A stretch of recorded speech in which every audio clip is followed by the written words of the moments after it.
Welcome to another episode of Talking College Football with JJ Kitchen. Of course, I'm your host, JJ Kitchen.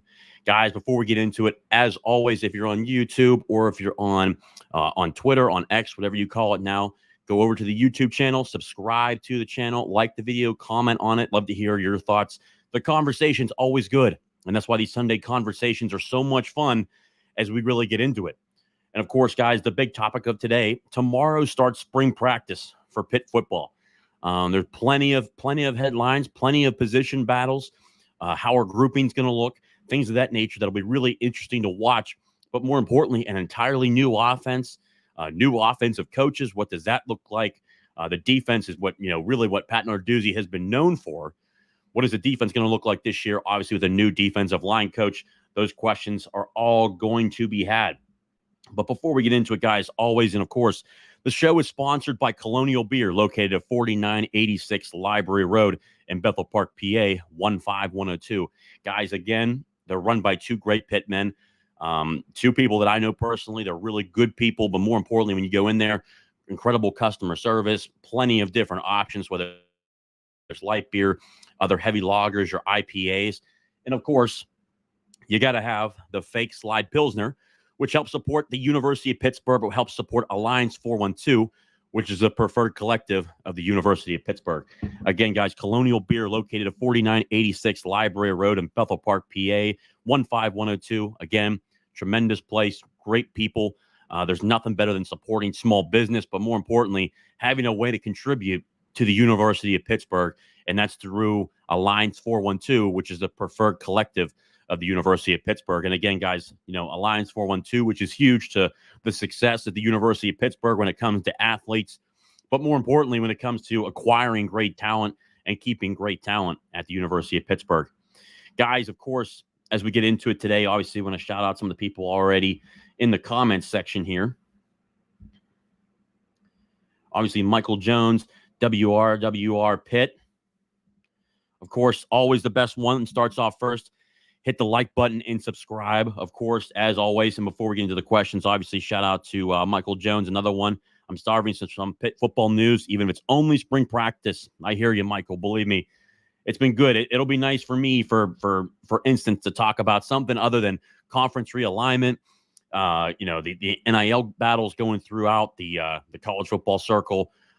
Conference realignment really takes over a lot of things. Obviously, the ACC battle with Florida State. That's been another one. It's just been so many topics other than actual college football, which is actually on the field. So for me, this is going to be pretty nice to actually talk about, Pitt football in general and get back to the fun stuff, as I like to call it, from talking about a channel perspective.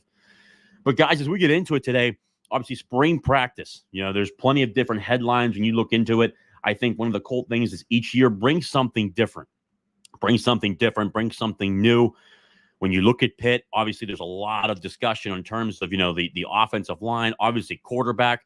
As we go into spring practice, obviously Nate Yarnell is the incumbent, the guy that will be the starter, getting the starter reps as camp starts. But it is an open competition. It's very clear it's going to be an open competition between Nate Yarnell, Christian Veyer, newbie, Eli Holstein, the transfer quarterback from the University of Alabama. Obviously, and then you have two other guys as well. Ty Diffenbach, a guy who's been on Pitt's roster since last year as a true freshman, will be a redshirt freshman this year. And then true freshman, Julian Duggar, coming from Penn Hills, the hometown hero. Obviously had a hell of a year at Penn Hills. Took his team far, put up great numbers at Penn Hills. We'll continue to see what he looks like. A left-handed quarterback, lefty, just like Cade Bell. I think there will be a lot of things that, for this year and in the future that really looks well for Julian Duggar and what he's able to do. That's another one. But the quarterback room, the offensive line, I think there's a lot of discussion around the offensive line of what that's going to look like. What is the grouping going to look like? We'll go over each position and what I think and where they are in terms of where they are right now, and what the lineup will look like as we go into spring ball. The wide receiver room, the offensive line. I think we know what we have in terms of the running back room, but obviously the defensive line. We know we've lost a number of different guys to whether it's the draft or in terms of graduation, especially in the D tackles. You look at D tackle, defensive end. What is that going to look like this year? The linebacker room, Obviously, too, with the safeties and the corners. Obviously, MJ Devonshire, Marquez Williams, AJ Woods no longer here in the cornerback position. What's that going to look like? So it's going to be a lot of fun. Obviously, to the first question, WRW Pitt, besides QB, what are the other positions that are going to be highly competitive? To be honest with you, I think when you look at Pitt's roster, everybody's really up for grabs at this point. After a 3-9 season, which was, obviously horrible, one of the worst seasons, in memory, for me personally too, just from how long I've been a Pitt fan, 29 years old. Obviously, I can't remember, a bad time like that. Obviously, the worst record probably is the 2-10 season, which is, I think 1975, if I'm not mistaken, the 2-10 team. That was something that was well known. But when you look at the actual positions, obviously the one people are going to be talking about is the quarterback position. Again, Nate Yarnell will come in as the incumbent, the starter, because he was a starter last year. And currently with the guys on the current roster, he performed the best. I think, Ty Diffenbach, obviously, is a true freshman. It was important for him to develop as a true freshman. We'll continue to see what he does. Obviously, he put out some really good video, him back home in California. What's he going to be able to do? Obviously, a big guy, 6'5", 6'6", really aggressive in terms of being able to run.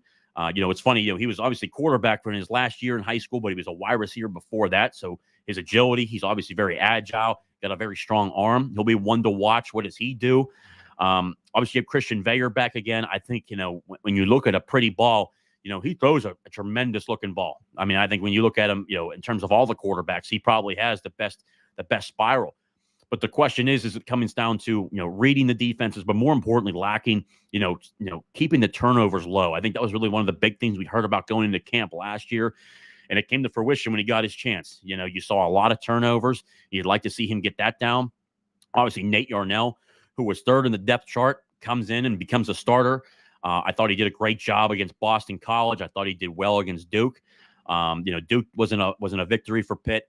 Obviously, the Boston College game was a victory, but you want to see more consistency out of him. You want to see more explosive plays.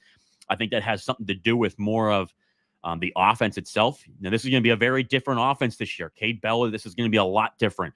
You have a lot of pro style concepts, but there's a lot of spread in there as well, and it's very up tempo. That's one of the things that I think going through spring practice for especially for the offense, it's going to be an adjustment period. There's no longer, there'll be times where Pitt huddles up to control the clock, but for the majority of the time, they're going to be getting going. I mean, they're going to be moving. So that'll be something for the offense that, when it comes to conditioning, what that looks like. And again, before I get into it too, I wanted to mention it because I tweeted about it. Coach Stack, and you talk about the Pitt Ironworks. I mean, those guys do not get enough credit, in my opinion, for how good of a job they do on a consistent basis. I mean, those guys day in and day out do a hell of a job. Their entire team. If you haven't followed them on Twitter, if you haven't looked them up, I'll be able to post all the names in terms of the strength and conditioning coaches, the assistant coaches, but give those guys a follow, man. What those guys do, you look at some of these players and, I've seen them in person here or there at certain places. Let me tell you something. They look just even bigger. One guy that I'm really interested to see what he does this year, because he was so highly rated coming out from West Mifflin, is Nakai Johnson. Nakai Johnson, I think he's going to be actually a lot better inside. I think he's going to be very fast, very quick. The size on him, man, he's just built like a truck. I mean, he just looks like a guy. His agility, but the pounds that he's been able to put on, it's not fat, it's muscle, man. These guys, there's a lot of them that look different body-wise, man, just how much a year makes. And when you go into the Pitt Ironworks, man, I just think that those guys do one hell of a job, man. It's something else. I mean, just talking about these guys on a day-to-day basis. I mean, it's just, these guys look like freaks. So, and again, you look at the NFL Combine numbers, Bub Means running a 4.40. Numbers don't lie. Obviously, the fastest 40 was a 4.2, which was from Xavier Worthy out of University of Texas, which is just freakish. Each year, there were more and more players just breaking records. You saw, potential offensive tackle first round pick by the Steelers. Amarius Mims. I mean, the guy. I had to tweet that because it was funny. Just because one, he does look like an Avenger. I mean, the guy 6'7", runs a 5.140. I mean, that's freakish. I mean, at 320 pounds, that guy's gonna just crush you. It's unreal. go into more comments here before I go into more of a rant. Paris Knight, of course, follow him on Twitter. Tremendous. Love the show, my friend. Keep doing the great job that you do and your team does. Much love from here in Charlotte. Paris, my man, I appreciate the comments. And again, the show is nothing without you guys and subscribers. We're almost to 1,000 subscribers. Russ Bayer's always been great. Ryan Bayer's dad, always big on the show. Branson Taylor's mom, Heather, she's always, commenting on the show. I mean, the amount of parents that reach out to me from Pitt, you guys are the best. That's what makes this show fun. That's why I love doing the Sunday conversation. This is blown up. I mean, we've got so many people to watch the show just because, one, the Sunday conversation. So it's so much fun to watch, but more importantly, answer questions, but just have the dialogue. I love having the dialogue with each one of you. And Paris, again, thanks for everything you do, for being a hell of a great Pitt fan. It doesn't go unnoticed, my friend. I can tell you that. I see you on Twitter plenty of times. Cannot thank you enough for what you do in supporting Pitt. Doug, good point. Pitt was 1-10 in 1972. That's what it was, 1-10, not 2-10. I appreciate that, Doug. Thank you for correcting me on that. Let's see here. Do you know if Pitt will be using communication equipment in the QB helmet during spring practice?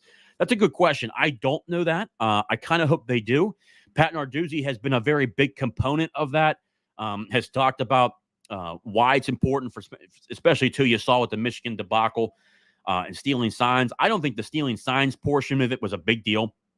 If you're in college football, you're certainly going to change your signals quite often, to be quite honest with you. I think it was the advanced scouting in person and videotaping. That was what really concerned me.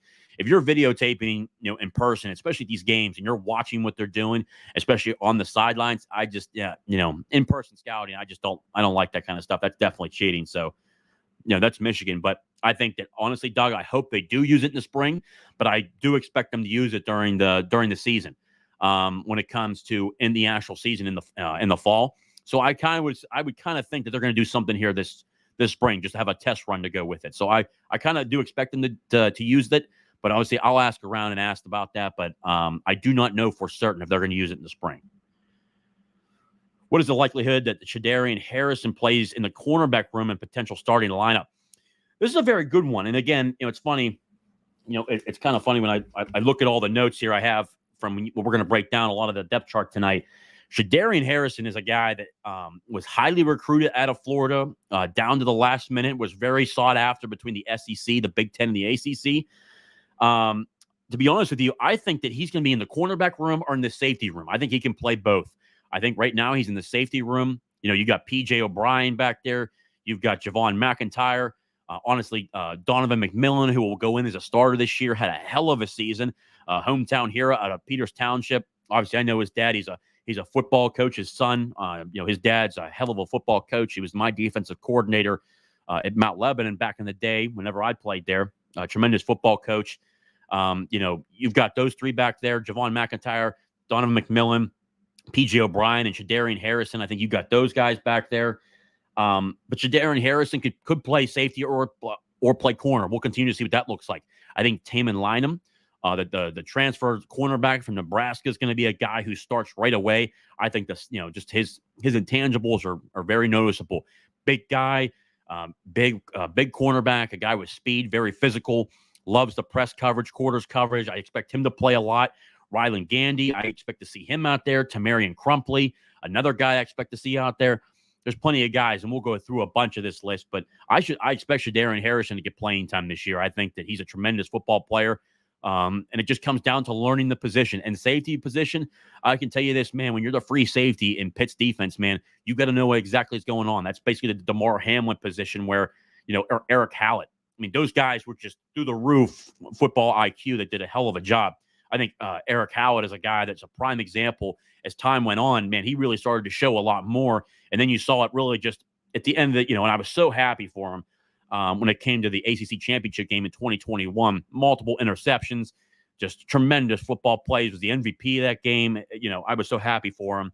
But we'll continue to monitor what that looks like. But I think Shadarian's got plenty of potential to play in this defense. And we'll also look at, Rashad Battle, a guy who's been very much in terms of injuries, hasn't been able to stay on the field. We'll be able to see what he does. He's got plenty of experience when he's been out there.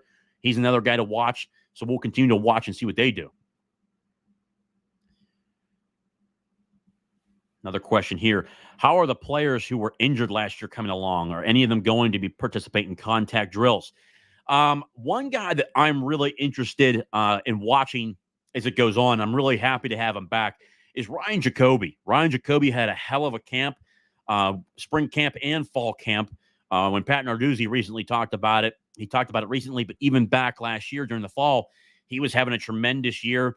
Ended up having, I think it was meniscus plus ACL and MCL, tore everything. From what I was told, he was already running roughly over a month ago. He's pretty much 100% healthy. I don't expect him. I honestly hope he doesn't play in the spring game. Spring game means nothing. I want him to stay healthy. He's another offensive lineman I project to start at left guard. To be honest with you, I think he's a guy that he's a veteran. Again, he's a transfer from Ohio State. I think he's gotten better as the years gone on, and just a very physical talent. Great young man. I just think he fits what you want. His knowledge, I think he's really good, just a natural leader. I expect him to keep chugging along, and I think he's going to be a tremendous add back this year. I was excited to watch him last year, excited to watch him this year. Just good young man. I'm just happy that he's 100% recovered. When it comes to other ones, mention some other ones that you want to talk about. I'm trying to think about everybody who was injured, but Ryan Jacoby was the one just off the top of my head that I was really excited to see. Hail to Pitt Panther Fanatic on Twitter. Appreciate that. If you haven't subscribed yet, if you're on Twitter, go ahead and subscribe on the YouTube channel. Head on over to Twitter, head on over to YouTube and subscribe, like the channel, and of course, share it. Appreciate everybody in Pitt Panther Fanatics on Facebook. They've been great. Pitt Family for Life on Facebook. You guys have all been incredible. So again, I appreciate everyone for subscribing, liking the show, sharing it, but more importantly, commenting. It's the best part. But as we get into it here, guys, the first position we're going to take a look at here, if I go into it here, let me see here. Pitt spring practice here. Let's go into it. Let's see. The first position, obviously, I want to talk about, obviously, when you look at the offense, we talked about quarterback position. The number one thing people are going to be talking about, whether it's here in the Pittsburgh media, on the team, fan base, doesn't matter. It's going to be the quarterback position. Nate Yarnell, Christian Veyer, Eli Holstein, Ty Diffenbach, and Julian Duggar. I mean, you look at those guys, I think, in terms of a quarterback room, obviously, there's a lot of guys there right now. I'm excited to see what they continue to do. Again, Nate Yarnell comes in as a starter, but because he was a starter last year, I think he deserves that. I think he's a guy that finished out. He's the best guy on the roster.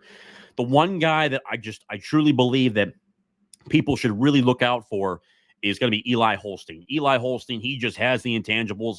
I've seen the Alabama practice tape. I've watched the film.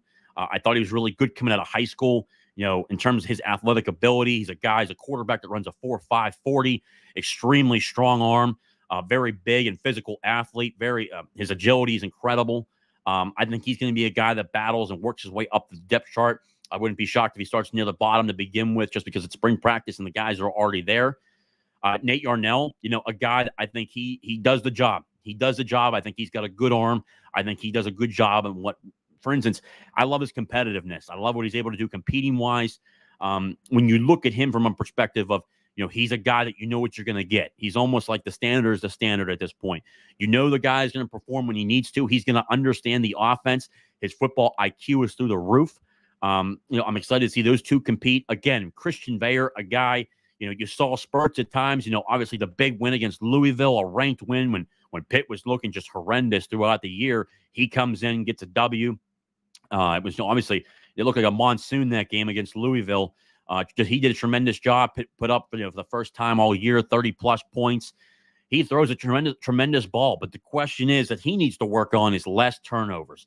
I don't know if it's just thinking too much from what I think he throws a great ball, but you got to be able to limit the turnovers. You can't turn the ball over as much as he does, and you got to know the offense and know where you're going with the ball at all times. I think I want to see how he develops when he does that, and obviously turnovers. And we heard that last year. He goes into the spring practice and fall camp. People talked about turnovers. Obviously Phil Jurkovec becomes a starter. I don't think if Pat Narduzzi doesn't say something to Frank Cignetti, I think that Phil Jurkovec probably starts the whole year. That's just my opinion. Until Pat said something, I think he waited too long. The one gripe that I had over Narduzzi waiting so long is, for instance, You looked at the West Virginia game. I mean, they had their backup quarterback in. I wasn't really impressed with, Garrett Green going into that game. Obviously, he did well more down the stretch. He did really good job, won games for them. But their backup quarterback was nothing. Pretty much what I thought he wasn't going to do anything really impressive, especially with lack of training, lack of development, but lack of game planning. We had a real good chance to win that game if we would have made a move. And even Christian Veyer at that point, I think Christian Veyer would have done a better job than what Phil was doing. And we let it go. And then we still went on to the next week and we let it go. Great coaches, I think, make the decision, whether it's a mid-game adjustment. I talk a lot about, look at what, Nick Saban did in a national championship game a couple years. 2 years in a row. Takes out Jalen Hurts because he's not able to pass. He's having issues with the passing game. Tua comes in. Brings him back. They beat Georgia for the national championship. The next year, Tua's in there. He gets hurt. Jalen Hurts comes in. He plays extremely well. They win the SEC championship game. Good coaches make those adjustments. Dabo Swinney did the same exact thing. When DJ was having issues, he brought in Caleb. He goes with Caleb, brings him in. He does a great job, wins the game, comes back for them. But then he says, look, DJ's still our guy. I just wasn't his day. I think good coaches make those adjustments. And we didn't see that from Pat Narduzzi last year. That was probably my biggest gripe. When you see someone just doesn't have it that day, you need to make a move. You have to make a move, especially on the road. You're in Morgantown. It's a hostile environment, just like when they're up here, it's a hostile environment. It's the backyard brawl. You got to make quick adjustments. I think that's what good coaches do, and I think he continues to learn that. But and then you're in your 9th and 10th year, I would like to hope that you'd make that move a lot quicker. It's the only thing I was really disappointed about it when I looked at it that year. Jim, if Pitt struggles, how long will do to stick with the quarterback number one? Any different than 2023? Again, to be honest with you, Jim, it's going to leave it up to the offensive coordinator again, and it's going to be Cade Bell.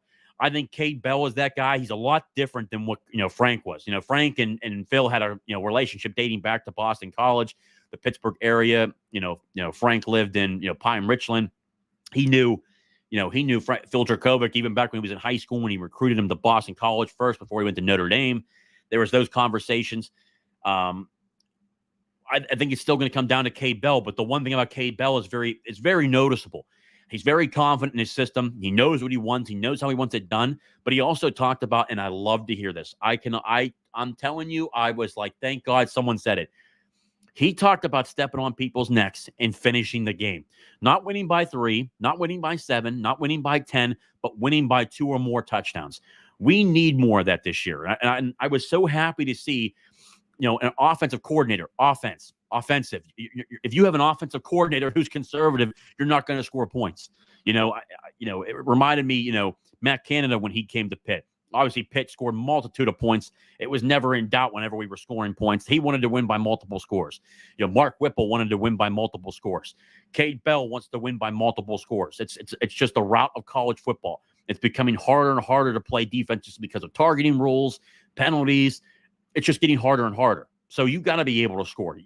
The days of the 13-9, those games, they're gone. You got to win by multiple scores. You got to score multiple times. You want to average, your 28, 30 plus points a game. That's what you really want to have. Cade Bell's that guy. And for me, I've done so much research on Cade Bell from his offense and his time at Western Carolina, at Valdosta State. I've talked to coaches. I've talked to players. From anybody across the country, from anybody that I know. Dozens of players and dozens of coaches. They really like this guy. They said, he did the job. He did the job at Jacksonville State. He did the job at Valdosta State. He did the job at Western Carolina. He's been successful everywhere he's went. It reminds me of Chip Kelly when Chip Kelly left New Hampshire and went to Oregon. In his first year, he blew up. Oregon was dead in the water. Chip Kelly comes on board as the offensive coordinator there. If you remember Mark Herzich, was it Mark Herzich? I can't remember who was there, the head coach. I can't remember. But Chip Kelly left New Hampshire, FCS school, goes from the FCS to the Power 5, goes to Oregon, and just lights it up. It kind of reminds me of that. And guess what? It's an up-tempo offense. It's very much modern-day football. Back then, it wasn't modern. It was much more, if anything, it was more of a risk back then because you were changing the style of offense you were running back then. It was more pro style. So Chip Kelly was really just a fish out of water. It was a very much big deal in terms of risk. It's a lot like this. But I think when you're able to utilize your talent, and one of the things that was very noticeable from talking to players and coaches, He is very good at creating mismatches. He's very good at establishing an offense around the personnel you have. That's what great coaches do. If you run a system that you don't have the players for, you're dead in the water. You're not going to be successful, and your season's going to suck. I mean, just call it what it is. And I think Frank was just like that. I think we saw it was kind of funny. We saw the combine numbers with Keaton Slovis ran like a 4.540, a 4.640. I don't know where the hell that was in his time here at Pitt.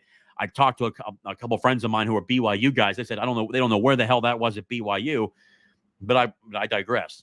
But there are great coaches who create a scheme around the players they have in college football and really at any level.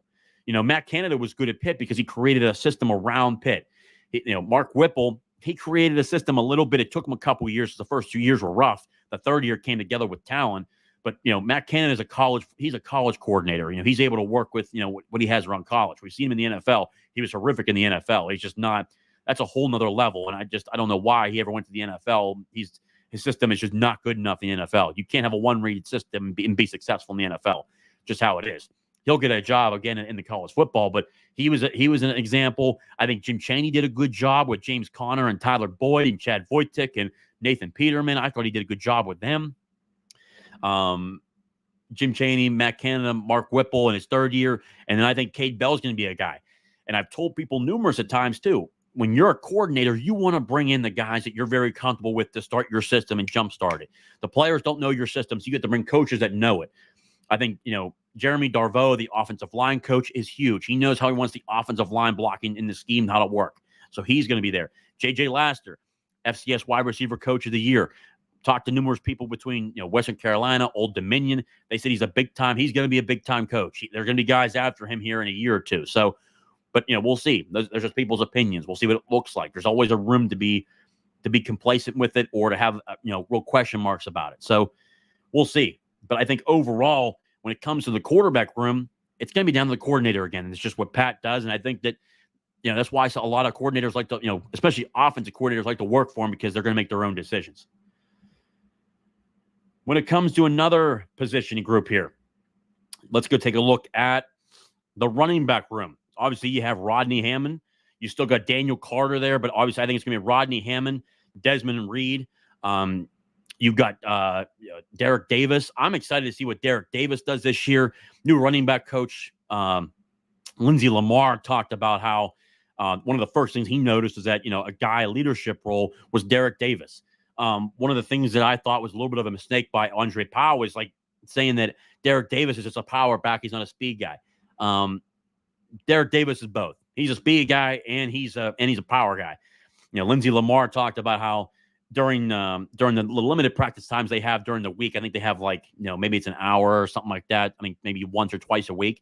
He talked about right now the fastest guy on the field was Derek Davis. I'm excited to see what he does. Obviously, he's from Gateway, a hometown hero, was of LSU. A very, 5-star recruit when he came out of high school. I'm excited to see what he does. But when you look at that roster, you look at Rodney Hammond Jr., who should be probably your starter right off the bat. I think he's that good. Rodney Hammond. Then you've got, obviously, Derek Davis, Desmond Reed. I'm excited to see what he does. I call him like a fire hydrant. He reminds me a lot like a Jaylen Warren from the Pittsburgh Steelers. A guy that might be small in stature, but built like a truck. I mean, he's a guy that'll be able to run hard. There's been numerous of guys at his level. It's kind of funny, people are talking to me about, well, he's a little bit smaller. Well, go look at West Virginia. Jaheim White is probably at this point going to start over C.J. Donaldson, and Jaheim White's 5'7", Desmond Reed's 5'8". So the proof's in the pudding. You had Darren Sproles back in the day. You had numerous of guys go through there. Obviously, Tyreek Hill played wide receiver. He's small, 5'8", 5'9". There's numerous of guys who are really good. If you have the speed, you're able to do it. But on top of that, he's built like a truck too. So it reminds me of that. You saw last year with Cincinnati, their running back was in the 5'7", 5'8". We'll continue to see and monitor that. Exit out of that there. But overall, you got Jules Goff coming in, obviously from York, PA. Obviously he was, I think, when it comes to running backs, I think he's extremely underrated of what he could potentially do. We'll continue to see what he does. Obviously, who's the other running back I'm forgetting there? Obviously, he was on the roster last year. I apologize for forgetting his name. Where is he at here? I had him on my list of players here for running backs too. Jules Goff, where is he? Travius Lloyd, Travius Lloyd, another player that's going to be a guy to watch. Travius Lloyd's really good. I think overall running back is going to be another battle. I think number one is going to be your guy, Rodney Hammond. He's proven that. He's a guy that can be your number one. I didn't like how just, for me, I want to see less rotation. Sometimes you got to let a guy get his flow. And I think Rodney Hammond needs to get the majority of the touches. He needs to get going. That's just my opinion. And then you have Derek Davis. You've got Desmond Reed. You've got Jules Goff. You've got Montravius Lloyd.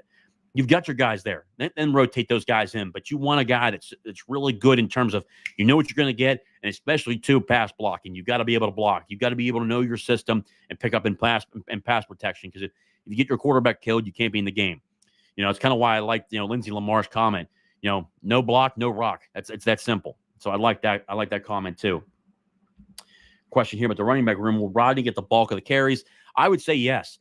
Obviously, you don't want one guy all the time. You still want that 1, 2, and maybe even 3 guys. But the majority of the time, he should be the guy getting the most carries out of the whole group. That's just my opinion. And again, Derek Davis, Desmond Reed, Montravius Lloyd, and then Jules Goff. I think Jules Goff may redshirt, probably going to redshirt this year. You get plenty of depth in that room. But I expect Rodney to get the bulk of the carries. I really do. And then obviously, if they're in an up-tempo offense, we're moving a lot of the time, you may need to substitute that guy a lot. That's why you have those 2 or 3 guys. And I think there's going to be Derek Davis and Desmond Reed. That's just my opinion. We'll continue to see what the spring does, and it all comes down to learning the system. Those are my top 3 guys right now. But let's say Montravius Lloyd learns the offense a lot better than Derek Davis or Desmond Reed. He's going to get more time. It's that simple. Whoever learns the offense the most and the quickest will get the most playing time. Russ Bayer, my man, obviously Ryan Bayer's dad. Thanks, JJ. Let's go Pitt.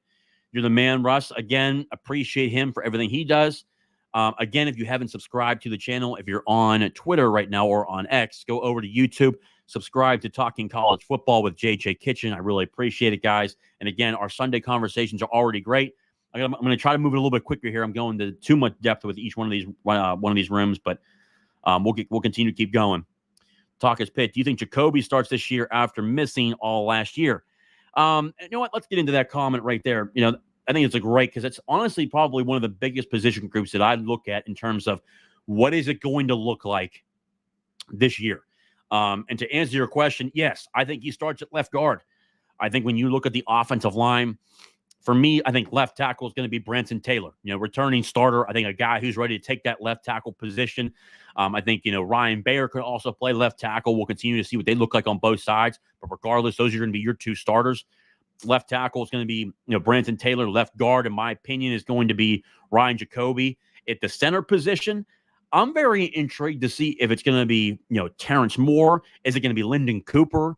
Is it going to be, B.J. Williams? I think B.J. Williams is a really good prospect in terms of he can play guard, he can play center. He's a very good player. And I think I was so happy to see him play more last year, because for the way the season went, I was happy. Give him the reps. Let him play some college football. That way, year 2, he already knows what to expect. He's got the physical traits. He's got the football IQ. Let him play and let him learn. So I'm excited to see that. If I had to, I'll put Terrence Moore as we go into camp. I think Terrence Moore is your guy right there. I think that right guard position, B.J. Williams will go in as a starter right now. Lyndon Cooper will certainly compete at both guard positions. You're going to see the entire offensive line. The majority of where the questions are is in the both guard. I got Ryan Jacoby at left guard, but I think you got the center and the right guard position where you're going to see a lot of battles.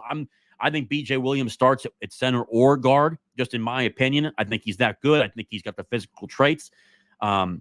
I think he's a star when it comes to a potential center. I just think he's got the overall attitude to be a center, because one, he's got the football IQ, but you got to be physical and to control the offense, and certainly too, obviously Terrence Moore's that guy. He was there last year. He proved he can play the center position. I just like the competition in there. And then at right tackle, you got Ryan Bayer. I think he is a natural guy. And when it comes to the tackle position, I think he's a guy that's going to start at right tackle this year. But I think he's going to be a guy that, if something does happen with injuries, he can certainly switch to left tackle. And personally, I think he's got the talent to play left tackle in college and potentially in the National Football League. It's just my opinion. I think he's that great of an athlete. One of the questions too is that you have to look at, you look at guys behind them. Look at, and I like to talk about this in terms of depth. Look at the offensive line room to where it was how many years ago to what it is now. You still got Terrence Enos back there. You got still, the Lyndon Cooper, obviously B.J. Williams, Isaiah Montgomery, Jackson Brown, a guy who can play guard or tackle. I think he'll probably be a backup in terms of tackle. But also, too, guys I wrote down, true freshman Caleb Holmes. Caleb Holmes will be a guard. He'll be a guy that competes. I think, the four-star offensive lineman, former teammate with B.J. Williams. I think those two are the future. I think those two guys are going to be absolute stars in the making. I think that, B.J. Williams will be a guy who headlines that with Caleb Holmes. Obviously, too, Ryan Coretta. Ryan Coretta is another name. So I just mentioned off 5, 6, 7, 8, 9, 10 guys. I mean, those are 10 guys on your 2D. You've got 10 guys, in my opinion, that can play overall in terms of the offensive line. Ryan Bayer at right tackle. Lyndon, B.J. Williams or Lyndon Cooper at guard. Terrence Moore, B.J. Williams or Lyndon Cooper at center. Left guard, you got Ryan Jacoby. Isaiah Montgomery backing him up. You can swing a bunch of guys there. Branson Taylor is a starter at left tackle. You can have Jackson Brown as your backup at left tackle as well. And let's just say, hey, he can't play left tackle. If an injury happens, you can swing Russ Bayer. Russ, you can play left tackle for me anytime. You can swing Ryan Bayer from right tackle to left tackle, bring Jackson Brown in at right tackle if you needed to. There's just so many pairings. I think that's one of the things I'm really interested to see what they do with the offensive line this year. I still think they go into the portal to grab one more guy in terms of depth. I think Clem is a big guy to watch out of the University of Washington. He was at Pine Richland, hometown kid. We'll continue to see what he looks like. Obviously, I say that Pitt goes into the portal. We need more people to get on board with memberships of the Lions 412. That's just the nature of the game. We got to get more people on board with that. We have to support Alliance 412 more. And I was a little critical, I'm a little critical of Heather Lyke and Pat Narduzzi at this point, even Jeff Capel. I think those three people should be tweeting more about Alliance 412. I was a little disappointed on their lack of tweets about it. Their emails out to donors, to season ticket holders, it's just my opinion. And I try not to be too critical about it, but I think that just Pitt has everything it needs. I've talked to numerous collectives around the country. Pitt has all of the things that it needs, resources-wise. But the coaches need to get on board, and the athletic department needs to get on board. That's just my opinion. I want to see more people get on board. I want more people in terms of just the buy-in to be the best. If you're not looking to be the best, then don't do it at all. And that's just kind of how, I live my life and how I go after anything in my life. You never want to be a part of a losing group, and I think Pitt has the leadership to do it, but just we need the all buy-in, and whether it's from the athletic department, the coaches, but more importantly, the fan base as well. Got to get behind Alliance 412 and subscribe and really start to drive that up, and also two sponsorships. If you're a sponsor and businesses that are really good, sponsors that have businesses that want to be sponsors of Alliance 412, you can call John Pelusi, you can call Jeff Goldberg, you can get a hold of Chris Bickle. Their emails are on Alliance 412. But we have to get involved with that, have to get better at that. And that goes for the fan base, but also goes for Pitt in general and the athletic, athletic administration. Heather Lyke, Pat Narduzzi, got to get more vocal about it. Just my opinion. From everything I've seen, I don't think they're vocal enough about it. I really want to see more out of them. Just my opinion. Let's see here. Great question here from Wolf. Biggest wild card in the O-line is Caleb Holmes. Again, true freshman. Great point. Again, I think he's going to be a guy who's going to be a guard or center. We'll see what he looks like when he comes in. The guard position, I just think that, it'll be great competition. I think Ryan Jacoby pretty much will be the left guard. I think he's just a physical specimen. He'll be 100% this year. We'll see what that looks like. I think Cooper starts at right guard. We'll see. It comes down to it. I think it's going to be tough. I think it's going to be he could easily start. I think personally, if I had to guess, I think he's more of a veteran guy. I could see him starting at center and then having B.J. Williams start at right guard. I think it's just kind of what me personally I would do. I think, just B.J. Williams is a physical specimen, and I think he did well as the year went on. I like to see him at right guard and Lyndon Cooper at center. This is my opinion. I think that those three guys up front, a very physical specimen, just a three-headed monster up front. And then you got guys that back him up, whether, Coretta, I think Coretta can swing and play tackle or guard, but then you have Caleb Holmes to back him up. You got Isaiah Montgomery. You've obviously got, Jason Collier still there. Plenty of guys on the back end. I think they're going to go out there and one more guy for a tackle position too in the portal. So we'll see. But I think it'll be an interesting thing to watch as the spring goes on. But he's going to come in the fall. I just think it's going to be hard for him to start in the fall because he's coming in June. I think when you're there in the spring, it's a lot different. But they certainly have depth now. They certainly got depth. I could see Coretta being a center. I don't see Coretta being a center at all. I don't think he fits there at all, Taki's Pitt. I think he's a maybe a guard, but more importantly, he's definitely, I think he's going to be a tackle or guard. That's it, not a center. Are we still over on the scholarships? Yeah, I think right now we're 8, and that's another thing too, and I won't go into too much detail about it. We're about, I think it's 8 scholarships over right now. So what I want Pitt fans to understand is you're going to see more guys after spring ball who don't make the 2 deep enter the portal. It doesn't have anything to do with the program or anything like that. They have to get under 85. And I think they're right now, if my numbers are correct, because Carter Johnson just hit the portal, they're about 8 over, 7 or 8 in that range. They need guys to leave. They have to get guys to push. And I think they're keeping those guys here at this point because they want to see what their 2 deep's going to be. I think that, for how crowded the quarterback room is, I think you could have a quarterback hit the portal. There's 5 guys there. I think there might be a guy from the portal that hits it, from the quarterback room, potentially maybe even the wide receiver room. Some guys who don't hit the 2 deep from there, potentially on defense, guys from the secondary that don't reach the 2 deep. You guys can be creative and go look at the depth chart and see, okay, who's not on the 2 deep, and those are probably prime candidates. Just giving you a heads up. Not going to go into too many names. Obviously, not going to give any names at all. But just, hey, you can look at the 2 deep and say, hey, these are the guys on the 2 deep. They're probably candidates to transfer. Just being honest about it. Just how it is right now in the business of college football. The next position group. So obviously, offensive line, I'm really excited to watch in terms of what the offensive line does. Now it's obviously, tight end. I'm not going to go into too much with tight end, obviously. You got your stud, Gavin Bartholomew. You paid him. He's here. He's clearly your number 1. I think Jake Overman's going to be a good tight end. It was great to hear about Jake Renda. Jake Renda is a tight end there. Obviously, he comes in, he's been a guy who studies, asks questions. Jacob Bronowski, the new tight end and special teams coordinator, talked about how he's always in there looking at film, looking at ways he can get better. And that's great to see. So I think you got a good tight end group there. Gavin Bartholomew is easily your number 1. Jake Overman, I think, will be the backup, a veteran, a guy who comes in will be really good for Pitt, especially too when it comes to a bruiser up in terms of blocking. He'll be a good, he'll be a pass catching option, but he'll be a bruiser up front when it comes to the running game too. And obviously you got Jake Renda back there, but your tight end room's pretty standard.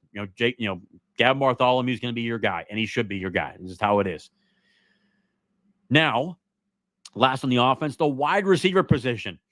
Obviously, the way that I look at it right now, when you're going into spring camp, your starters are very simple to me. Kenny Johnson, Kanate Mumfield, and Dejon Reynolds are going to be your 3 starters. Okay. Going into camp, and I think that's right. Those guys have been there, and they're going to be your guys.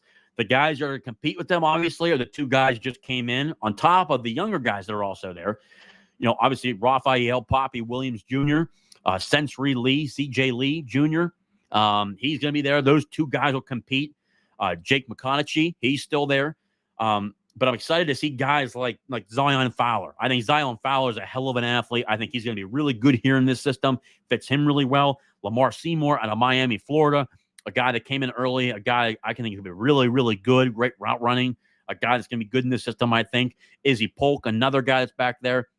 I think he has the potential to be really, really good. So when you look at the wide receiver room, I think you got plenty of options back there. We'll continue to see, does Raphael Williams and Sensory Lee, do they jump from the FCS to the FBS and still have that level of competitiveness, that production, what they look like?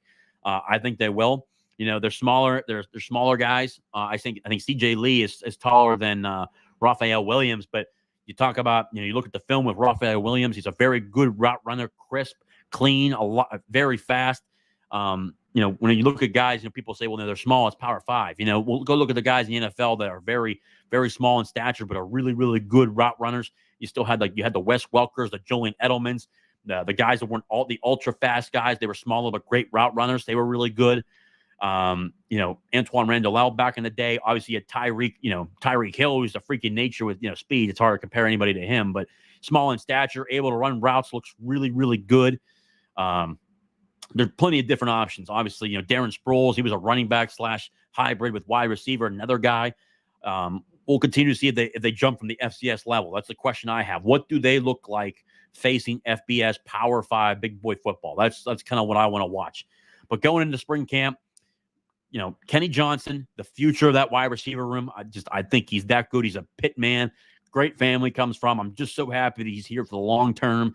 I think he's going to excel in this offense. I think he made a great choice, but being here with this offense, he has the intangibles to be an NFL guy. I really do. And for how he played, in the system, with Frank Cignetti last year, the sky's the limit for him. And I think he made a great decision staying here. I think he's going to be a superstar. And Dejon Reynolds, a guy, not a barn burner, but guess what? I love his route running. He's a very physical guy. You throw it into coverage, man, he's coming down with it. We saw it numerous of times last year between the North Carolina game, the Louisville game, the Cincinnati game, numerous great catches in the Cincinnati game. You saw him in traffic just go up there and just absolutely bully guys. I love that. I think he's a great guy to have out there. I think he's going to be good again this year. And again, the young guys, Zion Fowler, Lamar Seymour, Izzy Polk, those guys, I can't wait to watch them. And then obviously too, Raphael Williams, Poppy Williams, and then CJ Lee. So I like the wide receiver room. I think there's good guys there. Can you still have question marks and say, look, it's the same wide receiver room as last year? They added 2 guys from the FCS. There was no major big splash in terms of who to bring in. You can have those questions. I think we all have those questions. Does it correlate to these guys get better? There's always a good question to have. For me personally, I think they do get better. I think they fit the system that's really good. And, Cade Bell has shown with the guys around him that he's able to create really good opportunities and mismatches. So that's why I'm excited for him. But guess what? Spring ball and fall camp will really give us an idea of what we'll be able to see. But we'll be able to know what type of team this is, guys. Not week 1 of the season, week 2 when they go into Cincinnati, which I'll be at that game on the road. It's Cincinnati. It's a smaller venue. The old Big East days. We're not going to know what type of football team till we have till week 2 and week 3. When we're at home, we have the backyard brawl. And you got 70,000 people pumping, electricity into that stadium, which I cannot wait. I can't wait to hear Thunderstruck and just have Pitt run out and just have 70,000 people screaming.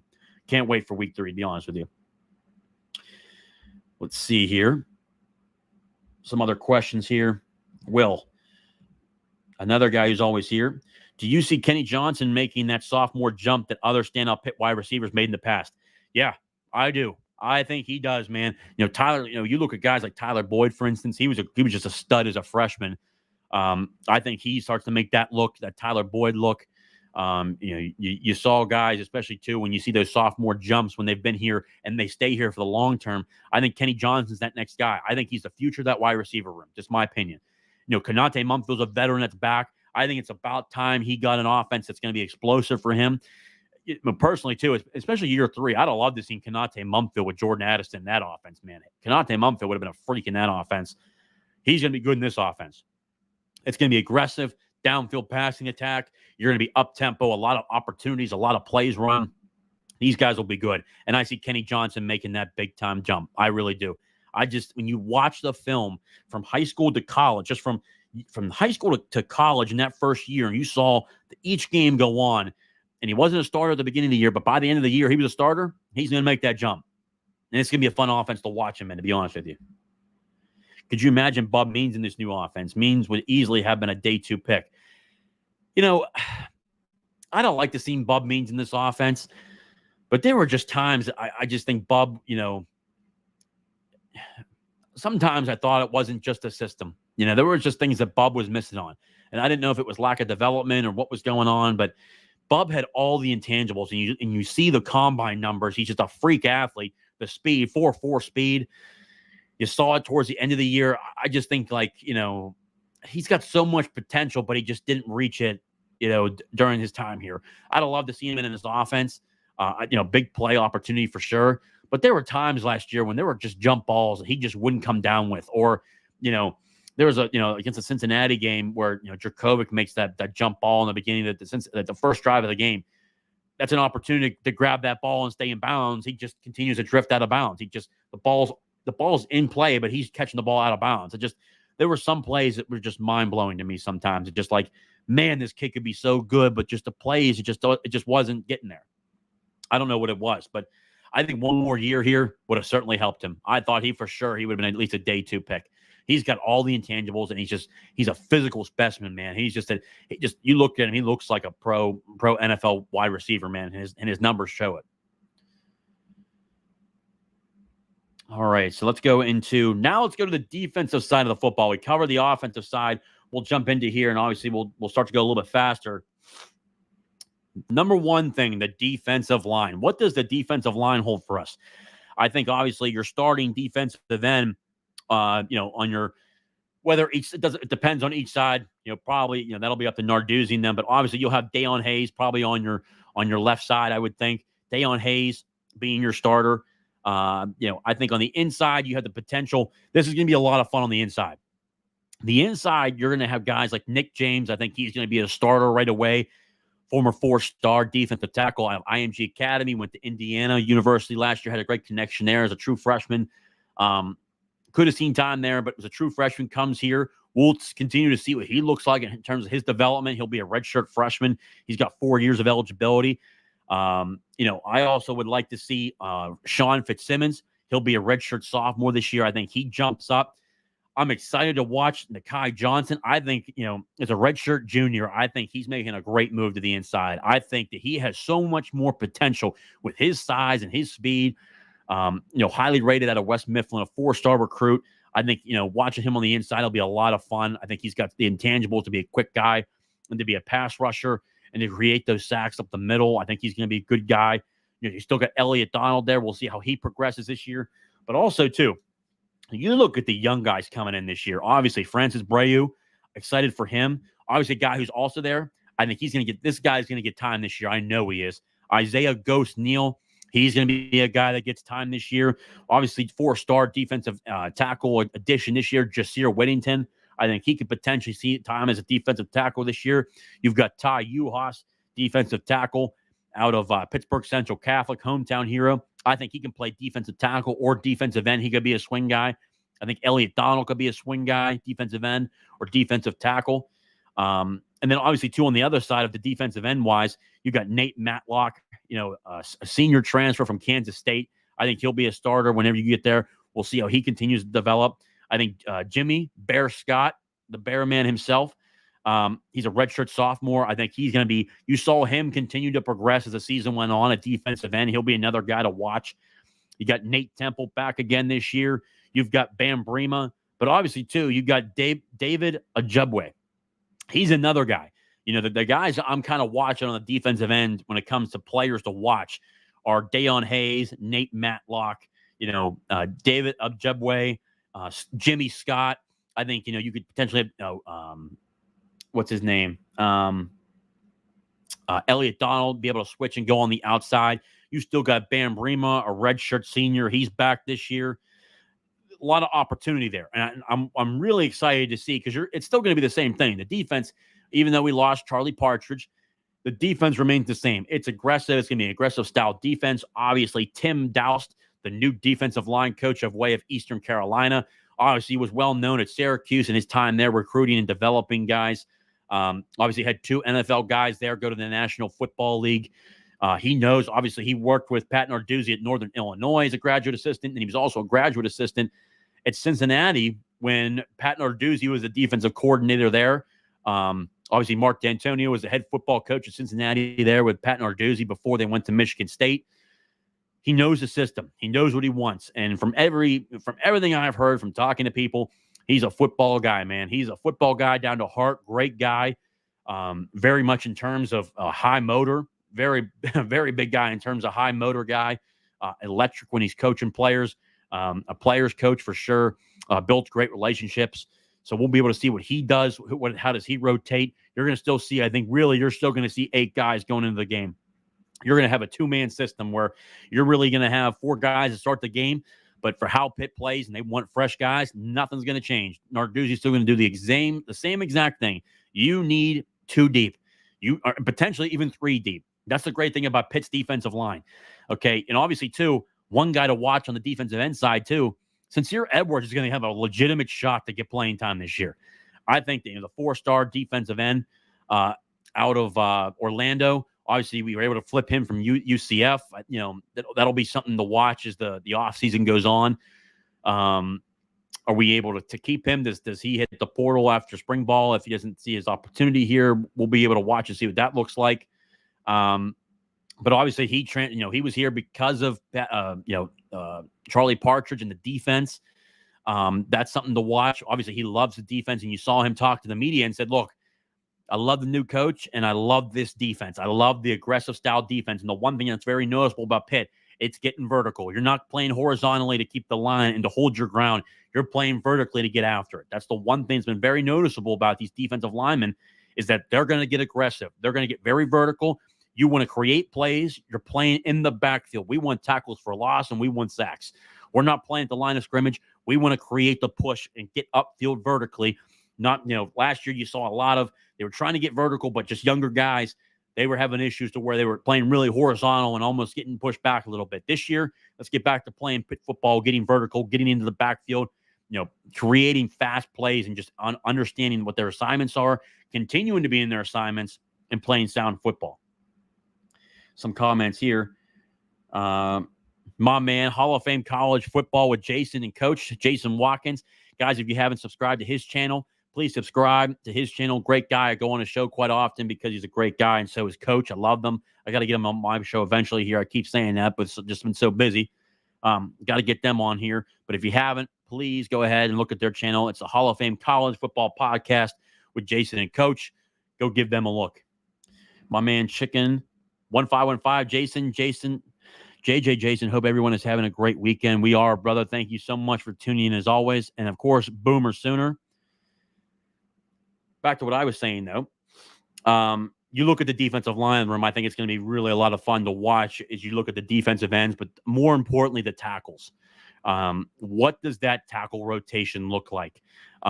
What's the potential for a lot of these guys when you look at the overall room?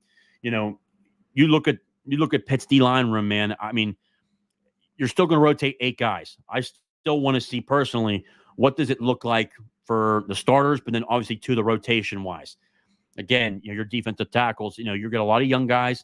Again, on the defensive end side, I still expect to see Sincere Edwards get a really good look this year in terms of playing as a true freshman. The same thing with Francis Breu and Jasir Whittington. Isaiah Neal in the middle, 3 young guys. Obviously Isaiah Neal, goes to his year last year. Tremendous leader. I think he's the future of that defensive tackle room in terms of what they're able to look like. Sean Fitzsimmons, Nick James, Elliott Donald, Nakai Johnson. There's a lot of potential there. But does that potential go from, hit it there. How does it go from potential to actual production? And I think that's kind of where we are at this point. What does the room look like? There's a lot of potential there, but what does the production look like? That's what I'm really hoping to see more of. We want to see, go from what we think it's going to be to from potential wise to production. So that's going to be a great room to watch. The next room, the linebacker room. And again, this is a room that I talk to people about, and I truly don't understand why, Ryan Manilak gets so much flack. I think Ryan Manilak has rebuilt this room, and just, you look at this room, there's so much talent and it's young. You look at the linebacker room, obviously the young guy of the group, Jordan Bass. He's going to be a guy that plays a lot this year. He can play all 3 positions. I think he actually might be playing in the at one point. I think he might actually play in the middle. I wouldn't be surprised if he starts in the middle at some point this year. You've got him. You've obviously got Key Thompson. I think Key Thompson could potentially be a rotation guy anywhere. Could also play in the middle, very fast, very aggressive. When it comes to linebackers, obviously the star position, I think it's going to be Solomon DeShields, man. Solomon DeShields, a guy that's been here. A tremendous player, obviously redshirt senior. He's going to be a guy, the focal point, a guy that they rely on. I can't wait to see what Braylon Lovelace does. Is he a guy that jumps up in the starting lineup again this year? You still got Kyle Lewis there, Rasheem Biles. I mean, overall, you got what? And then Brandon George I got here too. So overall, I mean, you've got 7 linebackers that can play every down football for Pitt. And I think when it comes to the starting lineup, I think you'll have, uh, depending upon what the room looks like, if they think Jordan Bass is ready, I think Jordan Bass could be a guy that plays, in the middle or to the, even on the weak side. I think he can even play money if he really needed to. But I think when it comes to the starters, I wouldn't be shocked if they had, to start the year, Jordan Bass, or going into spring camp right now, Jordan Bass at the money position, Keith Thompson or Brandon George in the middle linebacker position, and obviously at star, you have Solomon DeShields and then, Braden Lovelace. But you'll be able to mix and match what you do, and you're certainly going to be able to rotate. And then obviously, too, Rasheem Biles, a guy that really started to show up towards the end of the year. So I like this linebacker room. I think there's a lot of potential again, but how does it continue to develop? If we've seen anything from Ryan Manilak, man, he's going to continue to develop this room. Johnny, talk to anybody, Johnny Patrician, another guy. You look at that room just production-wise, especially in 2021 and 2022. 2021, they set records. I mean, it comes down to development, knowing your assignment, and trusting your development. Ryan Manilak's done that. Let's see here. Your QB would hate me at left tackle. Russ, my man. Love the background JJ set up, looking great. I appreciate it, brother. Trying something new. It's almost like film study, but really we're just breaking down positions at this point. It's nice. Had to do the background of Pitt's facility of being in the team room. But last but not least, as we look at the secondary, another group that's going to be very interesting to watch. I think obviously when you look at the cornerback room, your number one starter that jumps off the tape for me, I mean, I think going into camp for spring practice is going to be Taman Lynham, the transfer from Nebraska. Very big specimen. Guys, that's just a massive guy. Very physical. Reminds me of a Jason Pinnock. He's got speed.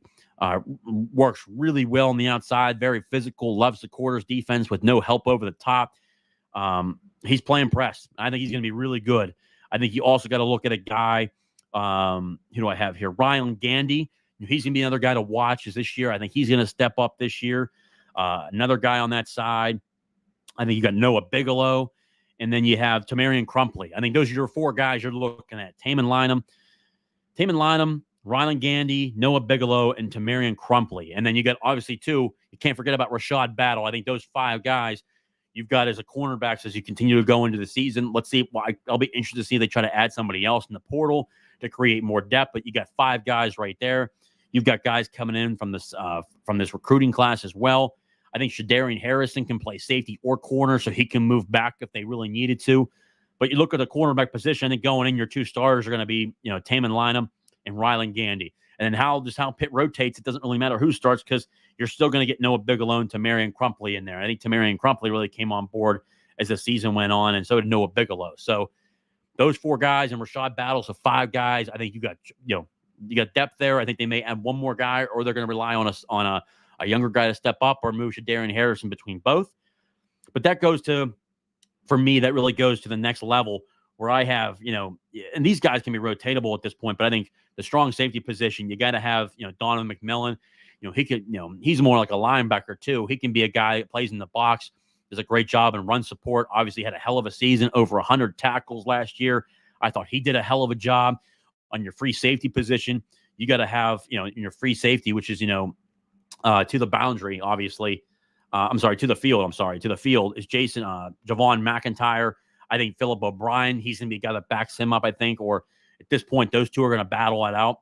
Javon McIntyre and Philip O'Brien at the field safety position. But then obviously strong safety, I think you got, Donovan McMillan, and then you've got obviously Shadarian Harrison that's also there too. I think those 4 guys can really compete for that spot. It'll be fun to see who also steps up in those positions. But those are 4 guys I'm really looking at in terms of the safety positions. I think those are the ones that are most notable. I think they've done a hell of a job. Let's see here. Tim Bales. What's up, JJ? Hello from Mountaineerland. Good team breakdown. Tim, I appreciate it. One of the good West Virginia people. Obviously, guys, Tim is a really good guy. Really appreciate how he continues to support the channel. And obviously, too, from West Virginia, guys, if you want to know what's going on with West Virginia, and I'm sure Tim is certainly subscribed to them. Coos' Corner, Justin Coos, Justin Kuz's Corner is the best. Justin's the man. And obviously Mountaineer Paul, another guy you can watch. Subscribe to their channels. Obviously, I'll be on their show when we get ready for the Backyard Brawl. They'll be on my shows. We do a breakdown. But appreciate Tim, coming in from Mountaineer land, obviously from West Virginia. Tim, man, I'm excited for the Backyard Brawl in week 3, man. I'm hoping that one of these years we have it on Thanksgiving like it's supposed to be. Thanksgiving, man, having a Backyard Brawl again. I really hope it does happen. JJ, how, in your opinion, is Pitt NIL doing? No, it was kind of funny. We had this conversation. I think it's doing, for me, I think Pitt's in the middle in the ACC. I think it's in the middle. I think it can certainly be better. I think it can be a lot better than what it is. I kind of had a little bit of a discussion early on, to not go into too much depth, but I had a decision early on where they need to be better. I think Heather Light needs to buy in more. I think the fan base needs to buy in more. And I think, the coaches need to start really tweeting this stuff out and getting more aggressive with it. I'd like to see that. Being in the middle is not bad, but is it to the true potential what Pitt can be? Pitt has the resources. We have the donors and whatnot. It's just getting everybody on board, getting more subscribers. So Pitt's doing an okay job. It's in the middle, but Pitt can be great. Pitt can be great.